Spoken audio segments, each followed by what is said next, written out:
የሚገርም ስትራቴጂ ነው والله እዚህ ላይ ምንድነው ያደረጉት ለማንም አልተናገሩም ምን አሉ በአላህና በመጨረሻው ቀን ሚያምን ሰው ረመዳን መጀመሪያ መዲና እንዲመጣ ብለው ጥሪ ያደረጉ ወዴት ለመሄድ ምን ለማድረግ ማንም ሰው አያውቅም ተሰብሰቡ ተባለ 10000 ጦር አዘጋጁ ይሄ 10000 ጦር ተዘጋጀ ከዛስ ወዴት እንደሚሄዱ አልነገሯቸው አቅጣጫ አስተው ወደ ሌላ አቅጣጫ ወሰዱ ከዛ በፍጥነት ተጉዘው ደረሱ እዚህ ቦታ እንኳን ቢሆናል አንድ ሰው ከአላህ በስተቀር ምንም የማይፈራ ሆኖ ለበጎቹ ተኩላን መፍራት ካልሆነ በስተቀር በሰላም ይሄድበት ጊዜ ይመጣል በዚህም አላቆሙ ليبلغن هذا الأمر ما بلغ الليل والنهار ولا يترك الله هذا الأمر ولا يترك الله بيت مدر ولا وبر إلا أدخله الله هذا الدين بإز عزيز أو بذل ذليل إذا يؤز الله به الإسلام وذلا يذل به الكفر ቋጥኝ ድንጋይ ነው የሚቆፈረው ሲባል የሆነች ምሽግ እንዳይመስላችሁ ወደ 5000 ሜትር አካባቢ ነው የተቆፈረው ጥልቀቱን ብታዩት አንድ ሀገር ኢትዮጵያና ኤርትራ ሲዋጉ የሚቆፍሩት አይነት ምሽግ ነው የተቆፈረው እያንዳንዳችሁ አንዳንድ ችቦ ለክሷል 10000 ሰው 10000 ችቦ ለከሰ ምሽት ላይ ይሄ ችቦ መካ ላይ ይታያል 10000 ሲበራ ምን አይነት ጦር መጣብን ብለው የስነ ልቦና መዋዠቅ ውስጥ ገቡ ለይብለغن هذا الامر ይሄ እስልምና ይስፋፋል እስከመች አንድ ተጓዥ ሰው ከሰነአ አንስቶ እስከ ሐድረሞት የመን ሀገር እኔ ለምንድነው ነብዩ ሰለላሁ ዐለይሂ ወሰለም የመንና ሐድረሞት ሰነአን የጠቀሱት ብዬ ጎግልን ስጠይቅ 578 ኪሎ ሜትር ይርቃል ከሐድረሞት የመን ያንም ዛሬም ለመጓጓዝ ከባድ ቦታ ነው በረሃው ሁኔታዎቹ ከባድ ነው ይላል አሁንም ምን አለ ኡቲቱ መፋቲሃል ፉርሳን የፋርስ ቁልፍ መክፈቻዋ ተሰጠኛል ነጩ ቤተ መንግስት ይታየኛል የፋርሶቹ ነጭ ቤተ መንግስት ነበር ሶስተኛ ላይ ቢስሚላህ አላሁ አክበር ብለው መጡ ምን አሉ لقد أوتيت مفاتيح اليمن وإني لأرى أبواب صنعاء يصنعاء بروች ይታዩኛል السلام عليكم ورحمة الله وبركاته نبي محمد صلى الله عليه وسلم በዓለም ላይ ሙስሊም የሆነ ሁሉ ይወዳቸዋል ከፊሉ እሳቸው ዓላማ ባደረጉት ነገር ላይ ያተኩራል ከፊሉ እሳቸውን በማወደስ ላይ ያተኩራል ከፊሉ ደግሞ እሳቸውን መከተል ፓርት ላይ ትኩረት አድርጎ ይሄዳል ነገር ግን የነብዩን ሰለላሁ ዐለይሂ ወሰለም ሁኔታ ከመሪነት አንፃር ለማየት ስሞክር ሁላችንም ሁሉም ጀማዓ ልክ አልመሰለኝም ሚስ ያደረግናቸው ለዓለም እንደ ሞዴል ማቅረብ የነበረብን በተለይ በዚህ ዘመን የመሪነት ግንዛቤ በስፋት እየተሰራጨ ባለበት ጊዜ ሙሐመድ ሰለላሁ ዐለይሂ ወሰለም የመሰሉ መሪ ደብቀን ሳንረዳ ሳናስረዳ ይዘን መቀመጣችን እኔንን ጨምሮ ሁላችንን ሊያሳፍር ይገባል የሚል መልእክት አለኝ ምክንያቱም ከመሪነት ጋር ተያይዞ ብዙ የተጻፉ በሚሊዮን የሚቆጠሩ መጽሐፍቶች በዓለም ላይ ስለ መሪነት የተጻፉ والله ነብዩ ሰለላሁ ዐለይሂ ወሰለም መጀመሪያ ኢብኑ ኢስሐቅ ሲረቱ ረሱል ብሎ በጻፈው መጽሐፍ በኋላም ኢብኑ ሂሻም በተከተለው መጽሐፍ ከዛ ቅኝት መውጣት አልተቻለም የሳቸውን ሲራ በማስቀመጥ ውስጥ ከዚህ ሁኔታ ወጥተን ነብዩን ሰለላሁ ዐለይሂ ወሰለም በትክክል ካላየን በስተቀረ ለዓለም ሞዴል አድርገን ማቅረብ ከባድ ነው የሚሆነው። ረሱል ሰለላሁ ዐለይሂ ወሰለም በስድስት አቅጣጫ የመጨረሻው ሱፕሪም ሊደር ቃኢዱል አዕላ ነበሩ። በሃይማኖት በኩል መሪ ነበሩ፣ በፖለቲካ በኩል መሪ ነበሩ፣ በዳኝነት ስርዓት የመጨረሻው ይግባኝ ሰሚ ነበሩ። እንደዚሁም በኢኮኖሚ ሁኔታ ላይ መሪ ነበሩ፣ በማህበራዊ ጉዳይ መሪ ነበሩ፣ በወታደራዊ ዘርፍ መሪ ነበሩ፣ በዲፕሎማሲው መልክ መሪ ነበሩ። መሪነት በራሱ ምንድነው? የረሱልን ሰለላሁ ዐለይሂ ወሰለምን ሲራ ትንሽ ስለ መሪነት አንስተን አብረን ብናይ በጣም ተገቢ ይሆናል ብዬላል። ለመሪነት ብዙ ሰዎች ትርጉም ለማስቀመጥ ሞክረዋል። የተወሰኑትን እናንሳ። መሪ ማለት ተጽዕኖ መፍጠር መቻል ነው ያሉ አሉ። አንድን ዓላማ ለማሳካት ማህበረሰቡ ላይ ተከታዮች ላይ ተጽዕኖ በመፍጠር ለዛ ዓላማ ሞቢላይዝ ማድረግ ነው ብለው ያስቀመጡ ሰዎች አሉ። መሪ ማለት ማገልገል ነው፣ ኺድማ ነው፣ ሰውን መኻደም ነው ብለው ያስቀመጡ አሉ። በአንድ ሐዲስም ላይ ሰይዱል ቀውሚ ኻዲሙሁም እንደተባለው የተወሰኑ ዑለሞች ደኢፍ ነው ቢሉም ረሱል ሰለላሁ ዐለይሂ ወሰለም ህይወታቸው በጠቅላላ ለኡማው ኺድማ ላይ ኖረው በተግባር አሳይተው ሄደዋል። በሶስተኛ ደረጃ መሪነት ማለት ኃላፊነት መሸከምና ኃላፊነት መሰማት ነው ብለው ያስቀመጡታል። ረሱል ሰለላሁ ዐለይሂ ወሰለም ራሳቸው አቡ ዘር አልጊፋሪ የሚባለው ሰሃቢይ ይሹሙኝ በመሪነት ላይ ብሎ ሲጠይቃቸው ሐዲሱን የምታውቁት ነው። ነገር ግን ኢነሃ አማና አሉ። መሪነት አማና ነች አሉ። በሌላ መልኩ ደግሞ መሪነት ለለውጥ ለማምጣት ማህበረሰቡን አስተባብሮ ያንን የሚጨበጥ የሚታይ ውጤት ማምጣት ነው ብለው ያስቀምጠዋል። መሪነት ተከታዮችን ማነሳሳትና ማነቃቃት መቻል ነው ብለው የሰጡ ትርጉምም አሉ። መሪነት ራዕይና አቅጣጫ ማሳየት ነው ብለውም ያስቀምጣሉ።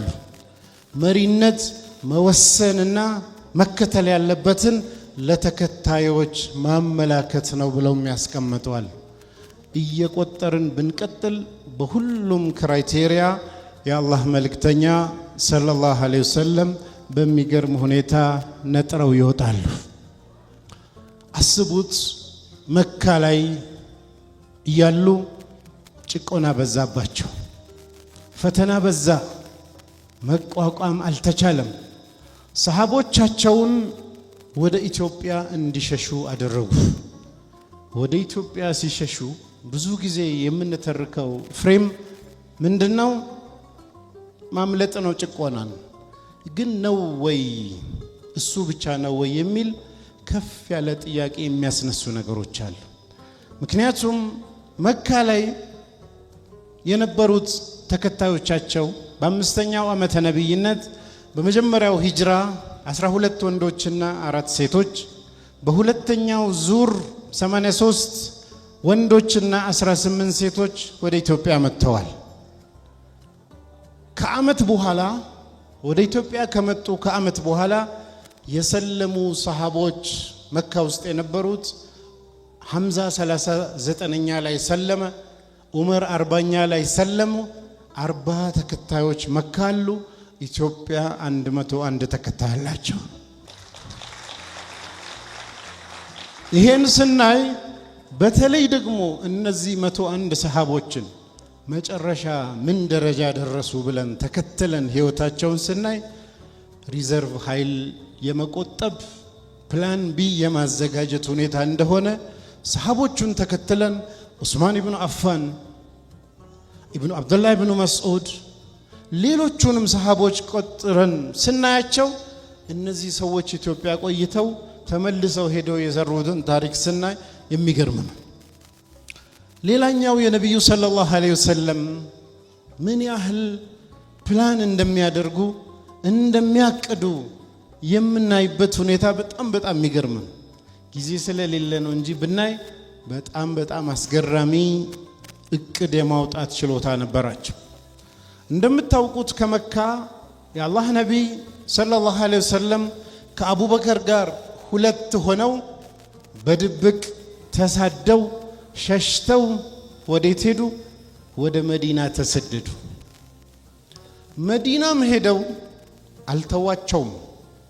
የበድር ዘመቻ ተደረገ። በአመቱ የኡሁድ ዘመቻ ተደረገ። የአሕዛብ ወይም ኸንደቅ ዘመቻ ላይ 10,000 ጦር መርተው ከተማዋን ከበቡ። ቁረይሽ፣ ቀጠፋን እና በኒ ቁረይዛ አይሁዶች በጋራ ሆነው እስልምናን ለአንዴና ለመጨረሻ ጊዜ ማጥፋት አለብን ብለው ዘመቱ። በዚህ ሁኔታ ውስጥ እንደ መሪ ስላልተዘጋጁ አስጨናቂ ሁኔታ ነው። ሰዎች ሽንት ወጥተው ሸንተው መግባት ፈታኝ የሆነበት ሁኔታ ነው። እዚህ ላይ ያሉ ሰሃቦች በጣም ኮንፊውዝድ ሆኑ። ምን ይሻላል? የከበባቸው 10,000 ጦር ነው። ሐሳብ ጠየቁ። ምን ይደረግ ሲባል ምክር የሚሰሙ ነበሩ። የአላህ ነቢይ እኔ ነቢይ ነኝና እበልጣለሁ አላሉም። ከሰልማን አልፋሪሲ የመጣውን ምሽግ የመቆፈር ሐሳብን ወስደው መቆፈር ጀመሩ። መዲና ለ20 ቀን ተከበበች። ለ20 ቀን በተከበበችበት ጊዜ ፕሮፓጋንዳ ሙናፊቆች ይነዛሉ። የእስልምና ነገር አለቀለት፣ ሙሐመድ የሚያወራው ነገር አበቃ ብለው ሲሉ ምሽግ ቆፍሩ ተብሎ አቅጣጫ ተሰጠ። ለ6 ቀናቶች ቁፈራ ገቡ። ሚበላ ጠፋ። የፈተና ሰዓት ነው። ሆድ ማሰር ግድ ሆነ። ለዓላማቸው ትግል ውስጥ ገፉ። መጨረሻ ላይ ቅድም ወንድሜ ዶክተር ቢላል እንደጠቀሰው ትልቅ ነው። ያን መቆፈር ከባድ ነው። በዛ ሁኔታ ውስጥ ያሉ የሚቆፈረው ደግሞ ድንጋይ ነው። ሰሃቦች መተው አስቸገረን ድንጋይ አሏቸው። ነብዩ ሰለላሁ ዐለይሂ ወሰለም እንዲህ ሞክሩ ብሎ ቁጭ ብለው ምክር የሚሰጡ አይደሉም። ተነሱ፣ መቆፈሪያውን አነሱ። ከዛ ቢስሚላህ ብለው መቱ።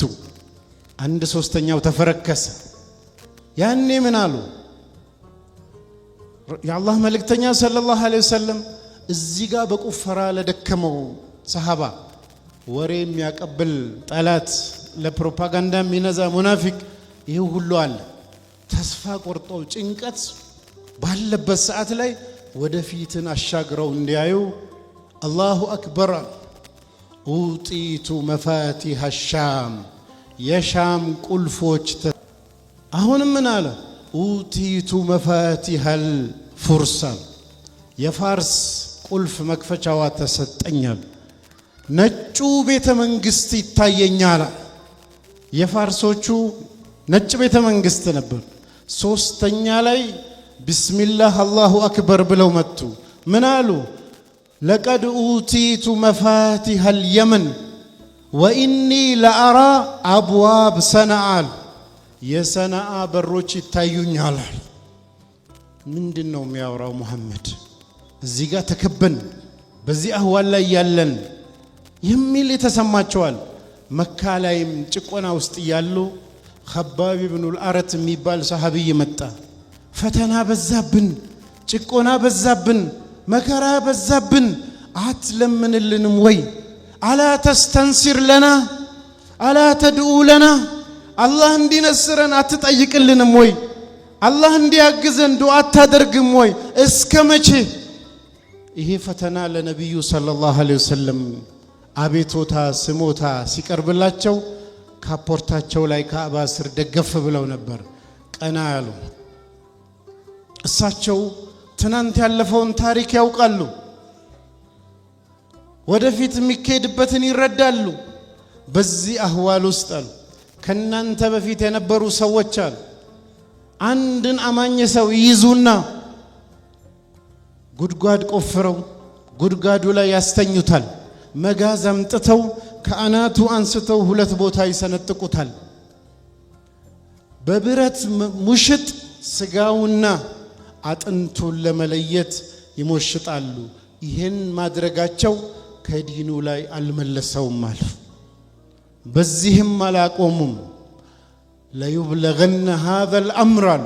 ይሄ እስልምና ይስፋፋል። እስከመች አንድ ተጓዥ ሰው ከሰነአ አንስቶ እስከ ሐድረሞት የመን ሀገር እኔ ለምንድነው ነብዩ ሰለላሁ ዐለይሂ ወሰለም የመንና ሐድረሞት ሰነአን የጠቀሱት ብዬ ጎግልን ስጠይቅ 578 ኪሎ ሜትር ይርቃል ከሐድረሞት የመን። ያኔም ዛሬም ለመጓጓዝ ከባድ ቦታ ነው፣ በረሃው ሁኔታዎቹ ከባድ ነው ይላል። እዚህ ቦታ እንኳን ቢሆን አሉ አንድ ሰው ከአላህ በስተቀር ምንም የማይፈራ ሆኖ ለበጎቹ ተኩላን መፍራት ካልሆነ በስተቀር በሰላም ይሄድበት ጊዜ ይመጣል። በዚህም አላቆሙም። ለየብሉገነ ሃዘል አምሩ ማ በለገ الليل والنهار ولا يترك الله هذا الأمر ولا يترك الله بيت مدر ولا وبر إلا أدخله الله هذا الدين بإز عزيز أو بذل ذليل إذن يؤز الله به الإسلام وذلا يذل به الكفر. በዚህ ጭቆና ውስጥ ላለ ሰው አላህ ይህን እስልምና ዝም አይለውም። ፀሐይ ቀንና ብርሃን የደረሰችበት ቦታ ሁሉ እስልምና ይደርሳል። ቀንና ምሽት ማለት ዓለም በጠቅላላ ይደርሳል። ሁሉም ቦታ እስላም ይደርሳል። ዛሬ መጨቆናቸውን ነው የምታዩት፣ ዛሬ መከናውን ነው የምታዩት። ሁሉም ቦታ ይደርሳል አሉ። ሌላው ቀርቷል። አላህ ከጭቃ የተሰራ ወይም ተቦክቶ ሸክላ ይሁን ብሎኬት ይሁን የተሰሩ ቤቶች እንኳን በሸራ የተሰሩ የገጠር ቤቶች እንኳን ቢሆን አላህ እስልምናን ሳያስገባ አይቀርም። ምን ሆኖ በክብር ይገባታል ወይ ደግሞ እዛ ያሉትን አዋርዶ ይገባል። መግባቱ ግን አይቀርም። ቢኢዝ አዚዝን እስልምናን ከፍ የሚያደርግበት ወይ ደግሞ ኩፍርን አዋርዶ ይገባታል ብለው ለሰሃቦች ሲናገሩ የሚፈጠረውን ቪዥን ተመልከቱ። ወደፊትን አስቡ። ዛሬ ጭቆና፣ ዛሬ በደሉን ብቻ አትዩ። በዚህም ብቻ አላቆሙም። ረሱል ሰለላሁ ዐለይሂ ወሰለም ኢማሙ አሕመድ በዘገቡትና ኢማሙ ዘሃቢና ሐኪም ሰሂህ ነው ባሉት ሐዲስ ላይ ለቱፍተሐነ ቆስጠንጢንያ ቆስጠንጢንያ ወይም ቱርክ የምንለው ዛሬ ያኔ ቤዛንታይን ኢምፓየር የሚባለው በሙስሊሞች እጅ ይገባል። ወለኒዕመል አሚሩ አሚሩሃ ይህን የሚያሳካው አሚር እንዴት ያለ አሚር ነው! ይህን የሚያሳካው ጦር እንዴት ያለ ጦር ነው! ነቢዩ ሰለላሁ ዐለይሂ ወሰለም ይህን ሲሉ ከሙዓዊያ ኢብኑ አቢ ሱፊያን ጀምሮ ለ800 ዓመት ሰሃቦች ጀምሮ ተሞክሯል። በኋላ መሐመድ አልፋቲህ ቢያሳካም በዚህ መልኩ በጭቆና ውስጥ የነበሩ ነቢ ሰለላሁ ዐለይሂ ወሰለም መካን ለመቆጣጠር አቀዱ። ለሁለት ከአቡበከር ጋር ተባረው የወጣባትን መካን መያዝ አለብን። ምንድነው? ቀደም ብሎ የነበረው ሁደይቢያ ስምምነትን አፈረሱ። ኹዛአ የሚባለውን ጎሳ የረሱል ሰለላሁ ዐለይሂ ወሰለም አጋር የሆነውን ጎሳ በክር የሚባለውን የቁረይሾችን ወገን አጋር ጎሳ ተጠቅመው ኹዛአን ሲያጠቁ ስምምነቱ ፈረሰ። መካን ለመያዝ ነብዩ ሰለላሁ ዐለይሂ ወሰለም አቀዱ። የሚገርም ስትራቴጂ ነው والله። እዚህ ላይ ምንድነው ያደረጉት? ለማንም አልተናገሩም። ምን አሉ? በአላህና በመጨረሻው ቀን የሚያምን ሰው ረመዳን መጀመሪያ መዲና እንዲመጣ ብለው ጥሪ ያደረጉ። ወዴት ለመሄድ ምን ለማድረግ ማንም ሰው አያውቅም። ተሰብሰቡ ተባለ። 10,000 ጦር አዘጋጁ። ይህ 10,000 ጦር ተዘጋጀ። ከዛስ ወዴት እንደሚሄዱ አልነገሯቸው። አቅጣጫ አስተው ወደ ሌላ አቅጣጫ ወሰዱ። ከዛ በፍጥነት ተጉዘው ደረሱ። መካ አጠገብ ተጠጉ። የሚፈለገው መካን መያዝ ነው። መካን ያሉ ቁረይሾች 3 ጊዜ መክተው በበድር፣ በኡሁድ፣ በኸንደቅ መዲና ላይ ጥቃት ሲፈጽሙ ነበር። አሁን ግን መያዝ አለብን ነው። ምን ፕላናቸው ምንድነው? በፈጠነ ጊዜ በድንገት ሄደን በዝቅተኛ ኮስት ኮንትሮል እናድርግ ነው። ይሄን እቅድ አወጡ። ወደ መካ ሲቃረቡ ወሬው የለም። ቀድመው ዱዓ አደረጉ። አላህ ሚስጥራችን እንዳይወጣብን ብለው ሚስጥር እንዳይወጣ ጥረት አደረጉ። በኋላ ላይ መካ ላይ ሲቃረቡ ሰሃቦቻቸውን አዘዙ። ምን ብለው? እያንዳንዳችሁ አንዳንድ ችቦ ለኩሷል። 10,000 ሰው 10,000 ችቦ ለኮሰ። ምሽት ላይ ይሄ ችቦ መካ ላይ ይታያል 10,000 ሲበራ። ምን አይነት ጦር መጣብን ብለው የስነ ልቦና መዋዠቅ ውስጥ ገቡ። በዚህም አላቆመም። አቡ ሱፊያን መሪው እሱ ነው፣ ተደነባበረ። መደነባበር ብቻ አይደለም፣ አባስ አግባባውና ሰላም እንዲወርድ በሚል ወደ ነብዩ ሰለላሁ ዐለይሂ ወሰለም ታጅቦ መጣ። ሲመጣ የሙስሊሞችን ጦር አየ፣ ምን ያህል ኃይል እንደያዙ ታየ። ነገር ግን በዚህ አላቆመም። ረሱል ሰለላሁ ዐለይሂ ወሰለም መግባታቸው እርግጥ አይደለም። ቀጥለው ምን አሉ? አቡ ሱፊያን መሪው ነው፣ ችግር ይደርስብኛል ብለው የሚፈራ ነው። ሰው አስተባብሮ እርምጃ እንዳይወስድ ስልጣን የሚወድ ሰው ነው። አባስ ምን አለ? አቡ ሱፊያን ስም ይወዳል፣ ስልጣን ይወዳል፣ የሆነ ነገር ስጡት አላቸው። ረሱል ሰለላሁ ዐለይሂ ወሰለም ምን አሉ? من دخل دار أبو سفيان فهو آمن. يا أبو سفيان بيت يقباسو سلام نو ما نما ينكوم. من دخل المسجد مسجد يقباسو سلام هنا. من أغلق بابه فهو آمن. بيتهم برزقتو يتكمت سوم سلام نو يهنا. وديو ጦራቸውን አራት ቦታ ከፈሉ። አንደኛውን በምዕራብ በምስራቅ ያሉ በአራት አቅጣጫ ገቡ። ኻሊድ ኢብኑ ወሊድ በሚመራው አቅጣጫ ብቻ መካን ሲቆጣጠሩ 2 ሙስሊም ነው የሞተው። 2 ሙስሊም ነው የሞተው። ከ12 እስከ 24 የሚሆኑ የቁረይሽ ሰዎች ሞተዋል። ዓላማቸው መቆጣጠር ብቻ አይደለም። ዓላማቸው ተውሂድን ማጽናት ነው። ዓላማቸው ህዝብን ከሽርክ ማውጣት ነው። ከአባጋ ከአቢ ኡበይዳ ኢብኑ አልጀራህ ጋር ሄዱና አውድም አሉ።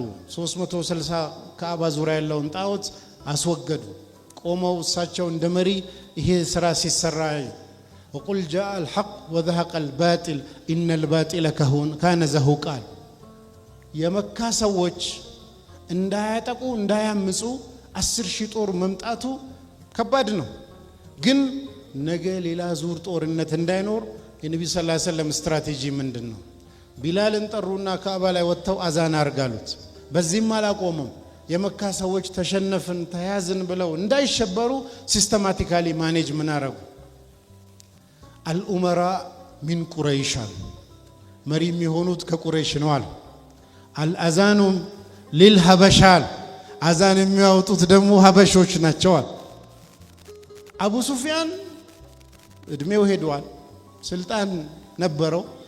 ይሄንን በጃሂልያ ሲመራ የነበረን ሰውዬ መልሰው በእስላም መሪ እንዲሆን አልፈለጉም። ወዲያው ከቁረይሽ የ20 ዓመት ወጣት አታቢ ኢብኑ ኡሰይድ የሚባል የሚገርመኝ የሰለመው ፈትህ መካ ላይ ነው።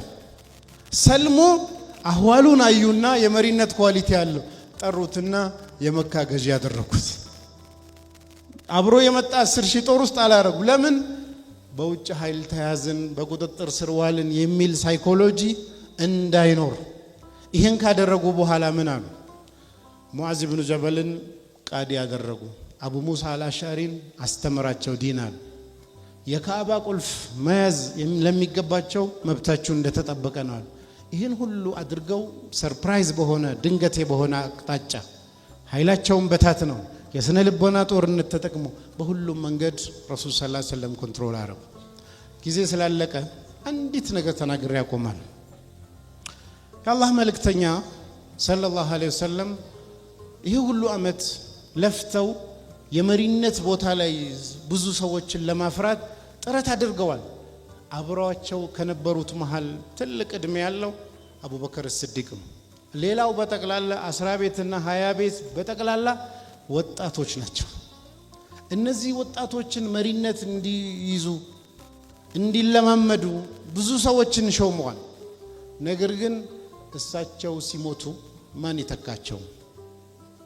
የሚገርመኝ መካ ላይ ያሉ መጠጊያ ሲፈልጉ በሚሳደዱበት ሁኔታ 13 የተለያዩ የጎሳ መሪን አናገሩ አስጠጉን ብለው 14ኛ ላይ ምን አቡ አሚር ኢብኑ ሰዕሰዓ የሚባል የጎሳ መሪ መጣ። ጠጋ ብለው አስጠጋን አሉት። እስልምናን ተቀበል፣ የሐቅ መንገድ እንደዚህ ነው ነገሩት። ኮንፊደንሳቸውን አየ። መንገዳቸው ሐቅ መሆኑን ተረዳ። ከዛ ምን አላቸው? ጥሩ እስልምናን እንቀበላለን፣ መንገድህን እንረስራለን፣ አብረንህ እንቆማለን፣ ጠላትህን ጠላታችን እናረጋለን፣ ወዳጅህን ወዳጃችን እናረጋለን። ነገር ግን አንተ ስትሞት ማን ነው መሪ የሚሆነው አላቸው። አንተ ስትሞት ማን ነው መሪ የሚሆነው አላቸው። ነብዩ ሰለላሁ ዐለይሂ ወሰለም ምን አሉ? አልአምሩ ሊላህ አሉ። ጉዳዩ የአላህ ነው። ከኔ በኋላ ማን ነው የሙስሊሞች መሪ የሚለውን አላህ ነው የሚወስነው። የደኡሃ ሐይሱ ሻ የፈለገበት ቦታ እሱ ነው የሚያስቀምጣት አሉ። ሰውየው ምን አለ? አንተን አስጠግተን እስልምናን ተቀበለን ዋጋ ከፍለን አንተ ስትሞት ስልጣን የማይሰጠን ከሆነ አንተም እስልምናህም ይቅርብን ብለው ጥላቸው ሄደ። ረሱል ሰለላሁ ዐለይሂ ወሰለም እንደው ኮምፕሮማይዝ አድርገው እንደራደር ብለው የሙስሊሞችን መሪ የመምረጥን መብታቸው የሚሆናቸውን ሰው ተደራድረው እኔ ምን አገባኝ እኔ ከሞትኩ በኋላ ብለው ቢሄዱ ጉዳዩ ከባድ ይሆን ነበር። ነገር ግን ለሰሃቦቻቸው ተለሄዱ። ወላሂ 15 የነብዩን ሰለላሁ ዐለይሂ ወሰለም ኳሊቲ እናገራለሁ ብዬ ነበር። ጊዜው አልበቃም። በሌላ መድረክ በሌላ ጊዜ። ሰላም አለይኩም ወራህመቱላሂ ወበረካቱ።